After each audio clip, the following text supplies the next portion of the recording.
too often, religious folks and atheists accuse one another of cowardice or complacency. Unbelievers point to how the pious fail to engage their critical thinking skills to escape the cult that clearly has them held captive.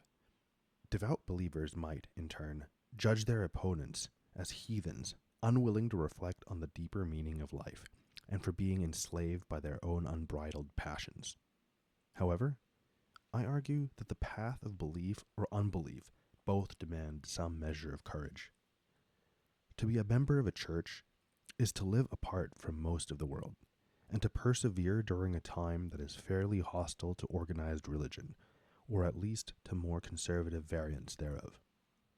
It takes great determination to forego sensual delights, discipline to deny one's desires, and humility to submit intellect and will to the authority of established leadership.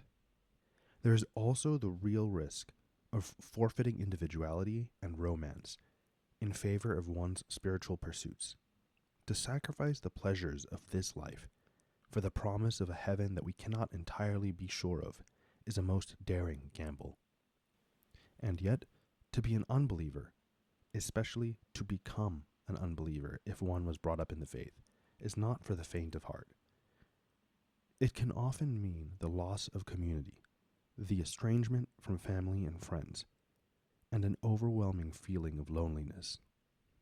Losing their robust religious framework, apostates must relearn how to see the world in all its complexity, and the security of validation from priestly leadership and their faith community is traded for the authenticity of following their convictions.